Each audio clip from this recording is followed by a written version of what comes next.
when they see that I'm speaking here. That's just unfortunate. So I will say, for their benefit, I am speaking in a personal capacity, but I'm not going to stop speaking. If you can see the banner here, we're in the process, we're just starting to set up this thing called the Scottish Union for Education. And I've got colleagues, we've printed out business cards, which I'm going to get out and show you, which I think are really nice. Everyone needs to get one of these business cards, right? So I'll start handing them out, you can hand them back and so on, because we're trying to set up a union for everybody, right? This is not for Christians, it's not for atheists, it's not for socialists, it's not for conservatives, it's for all of those people, because we are a union for common sense.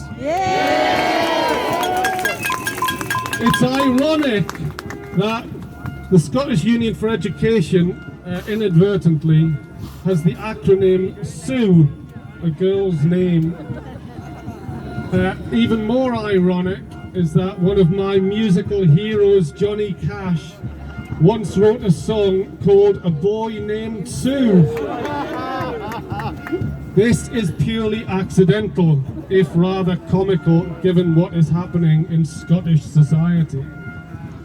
But one of the reasons we've set up this union, or we are starting to set up this union with your help, is because we feel that parents, grandparents and communities are being ignored by the Scottish Government. Indeed by Holyrood, not just the government, and the education authorities. And they're being ignored precisely around issues like the one we are here protesting about today. In one opinion poll, it was found that 19% of people, only 19% of people in Scotland supported reducing the gender recognition age. 19%. I think most of them are probably in that building. And it's time that we started to build new institutions and organisations that represent the outlook of the people of Scotland.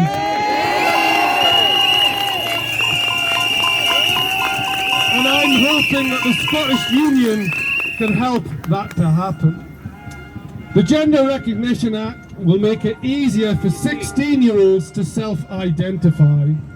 As many people have observed, what this means is that a person who is not deemed responsible enough to buy a packet of cigarettes will be able to subjectively declare that they are a different sex, and the Scottish state will validate that claim.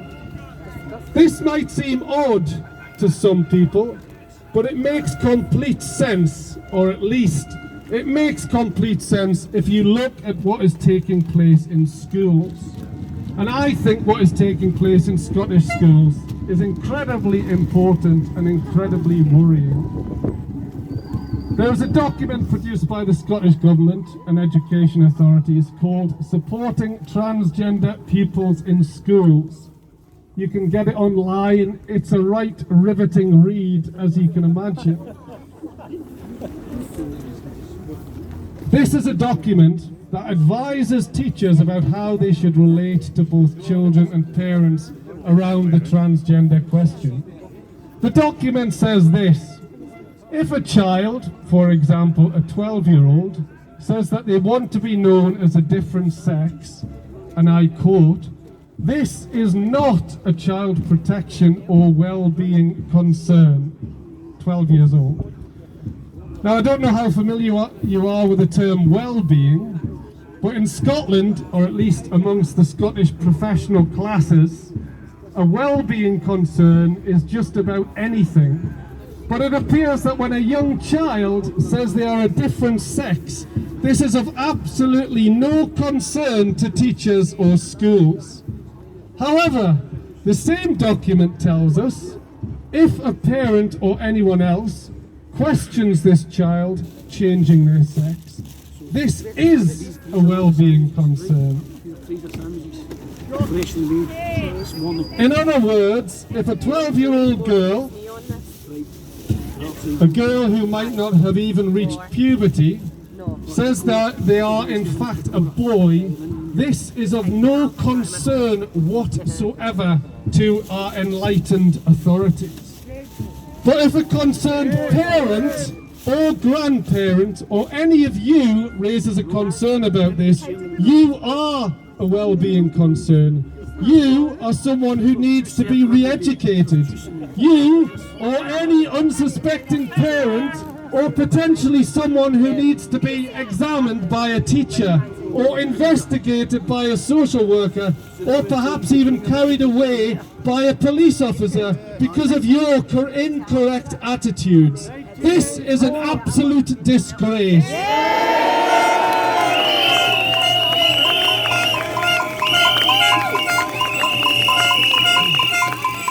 Moreover, if the child does not want the parents to know about this sex change, the advice to teachers is to hide this from their parents.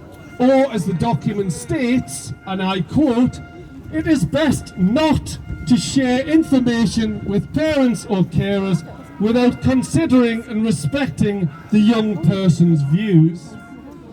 When you read the document, it is clear that parents, those people who love and care for their children every day of their lives, if they do not have these correct attitudes and do not simply validate this 12-year-old sex change, they are seen as a danger to their own children.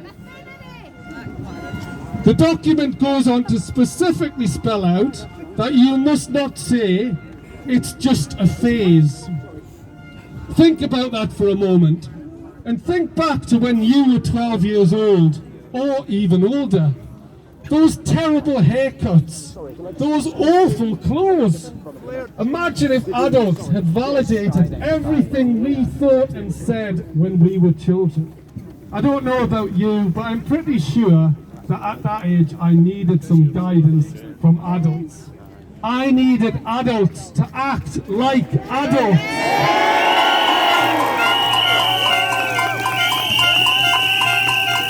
What I did not need was for adults to take the knee and simply validate my 12-year-old self. This is insane. This is an abandonment of adulthood and adult responsibility.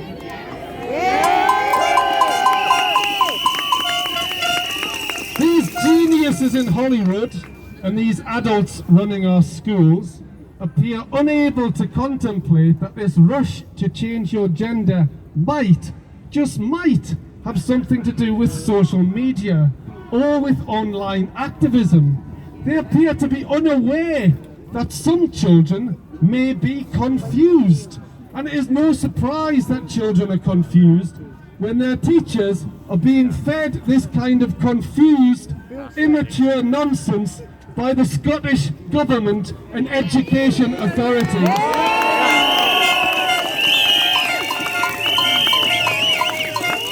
In fact, it's even worse than this.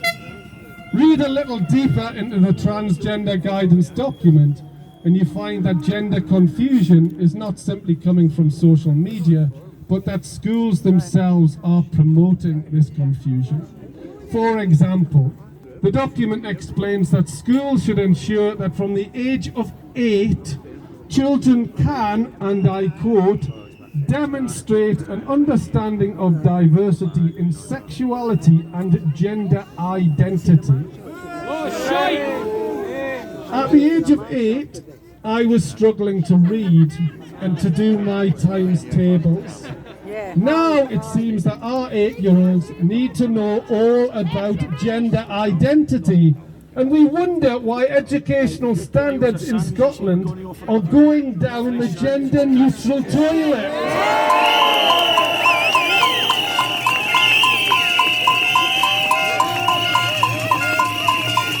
The end result of all of this is that Scottish parents are being seen as a problem to be managed, as ill-informed, as a potential threat to their own children, and as someone who must be kept in the dark about the fact that their daughter is really their son. This has to stop. We have to stop it. Join the union because we here represent the voice of Scottish people, not them.